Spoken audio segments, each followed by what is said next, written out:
In today's episode, Taiylor asks, we are a small air freshening brand with a subscription service. Who should we collaborate with? I'm struggling to come up with a complementary brand or even a type of brand.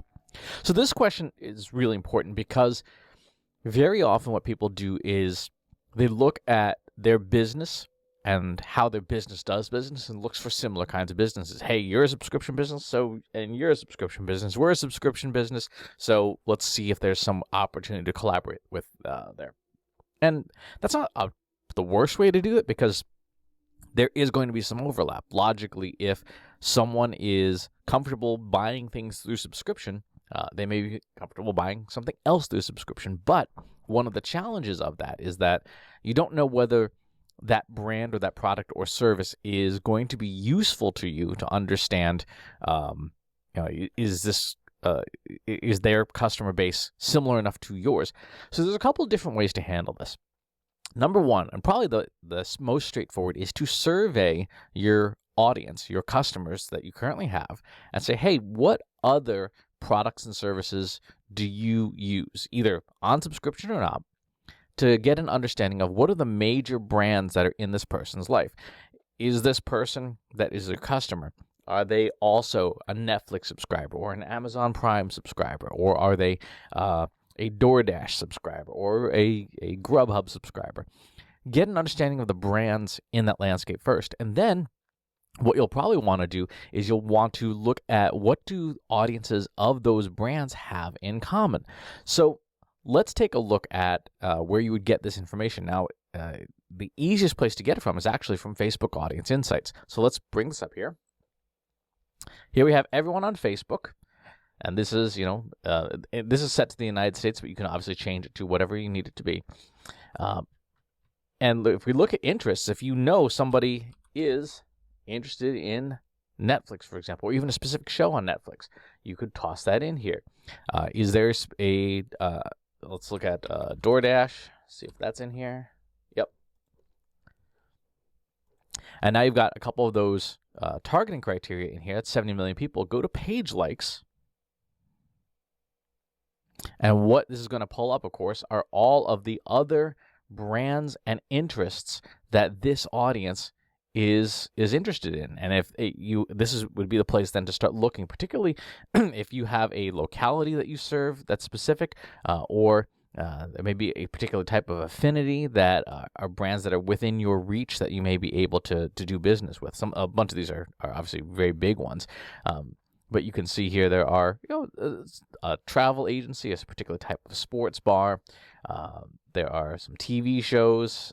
There are some websites that may or may not be very large, but this is how you would sort of calibrate in on based on your understanding of your customer base.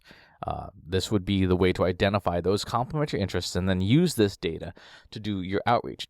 Now, if your page is large enough and has enough followers, and we're talking in the thousands here, if not tens of thousands, you can do this directly without having to use these calibrating brands. For example, let me go ahead and pull up my page in here. You can see my page, even though it's got 1,000 followers, does not have enough data to do this. I can calibrate on the basic demographics and get some ideas of location, maybe, if it's there. But in this case, I don't have enough information for my page. So that's why I would suggest going the survey route first to find the big brands that these customers have in common, and then use that to calibrate. Essentially, you're creating almost kind of a lookalike audience in some ways of what else do these people have in common. The other thing that you can look at is in Google Analytics. In fact, let's go ahead and bring that up here. Within Google Analytics, you can get what are called in-market interests, and these are the interests that people have within your audience. So let's go ahead and look at interests. And what is it that these folks are also interested in acquiring? Let's go ahead and close this. We can see employment, career consulting services. This is my website, and this is the last 7 days. Let's expand this out a bit here. Maybe go for October. 60 or 90 days is a good window to look at. Employment, business and productivity software, advertising and marketing service, travel, hotel, and accommodations. You can see that there's a list of these different types of companies that someone is in market for or has an affinity for, the types of things that they like to be looking at. So technophiles, business travelers, value shoppers.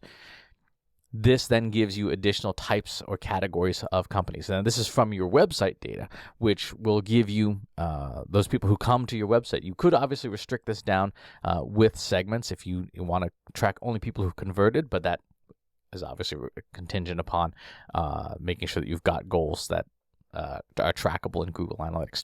So a couple of different approaches, depending on whether you want to go the Facebook audience route to see those interests or and those very specific named interests, or the general categories with Google Analytics. Either way, you can get at that information, or at least start down the road of that information to identify what are the things that your audience also cares about, and then build audiences from that, build collaboration partners from that. It's a good question. So remember to always think from the customer's angle first. If you're starting from the business side, it's hit or miss.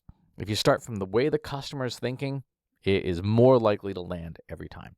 As always, please leave your follow-up questions below in the comment box. Subscribe to the YouTube channel and the newsletter. We'll talk to you soon. Take care.